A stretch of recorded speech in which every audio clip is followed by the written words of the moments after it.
যে সিলেট ডিভিশনে আমরা যেটা দেখছি যে আমরা লোকাল নিয়োগ দেবার মতো টিচার অ্যাডমিনিস্ট্রেশনের একটা বড় কমতি আছে। তো আমরা বাইরে থেকে আরো আনার চেষ্টা করছি। এই মুহূর্তে যে ঘাটতি আছে, যেমন আমার উপজেলা আছে 8 জন, এটিও থাকার কথা 1 জন আছে। কতগুলো স্কুল চেক করার কথা সেটা কি 1 জন পারে?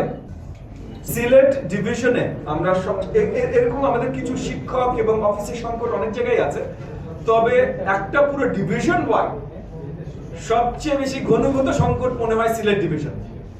এবং এখানে একটা প্রবলেম হলো যে সিলেট ডিভিশনে আমরা যেটা দেখছি যে আমরা লোকাল নিয়োগ দেবার মতো টিচার অ্যাডমিনিস্ট্রেশনের একটা বড় কমতি আছে।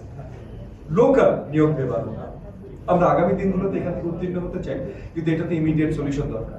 তো আমরা বাইরে থেকে আরো আনার চেষ্টা করছি।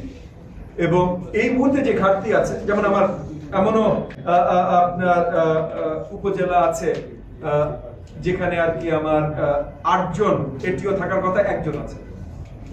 8 জন এটিও কতগুলো স্কুল চেক করার কথা সেটা কি 1 জন পারে?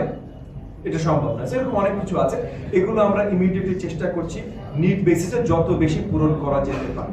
এখানে যে ওয়ার্কশপটা হচ্ছে এটা হলো ডিভিশনাল ওয়ার্কশপ। আজকে কিন্তু সিলেট ডিভিশনের সবাই আছে। সিলেট ডিভিশনে মাত্র 4টা জেলা, তার জন্য আজকে ব্যক্তিবর্গ সীমিত। কিন্তু বেশিরভাগ ডিভিশনে আমরা যখন করব তখন আরো বিশাল অডিটোরিয়াম নিয়ে করতে হবে, কারণ 300 400 500 অ্যাডমিনিস্ট্রেটর নিয়ে করতে হবে। কিন্তু এটা ডিভিশনাল ওয়ার্কশপ।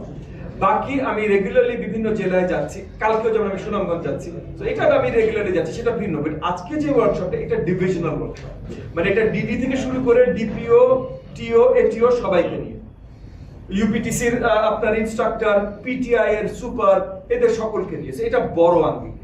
এইটা প্রত্যেকটা ডিভিশন, এখানে যেটা আপনাদের ইতিমধ্যে পরিষ্কার করেছি যে অগস্টের 17 তারিখের আগে এই ডিভিশনাল ওয়ার্কশপ গুলো এই 8টার 8টাই আমরা শেষ করতে চাই। আমরা একটা প্রজেক্ট ইতিমধ্যে হাতে নিয়েছি, ডিপিপি পাস হয়ে গেছে, আপনার চা বাগানে প্রাথমিক স্কুল এবং জি চা বাগান প্রাথমিক স্কুল ইতিমধ্যে সো সেটা হচ্ছে এক। আর দ্বিতীয় হলো যে খুব শীঘ্রই আমি হয়তো আরেকবার আপনাদের ডিভিশনে আসবো, প্রাইভেট যে চা বাগানগুলো আছে তাদের সাথে আলাদাভাবে বসা, যে প্রাইভেট চা বাগানগুলোতে আমরা কিভাবে প্রাথমিক স্কুলের ব্যবস্থা করতে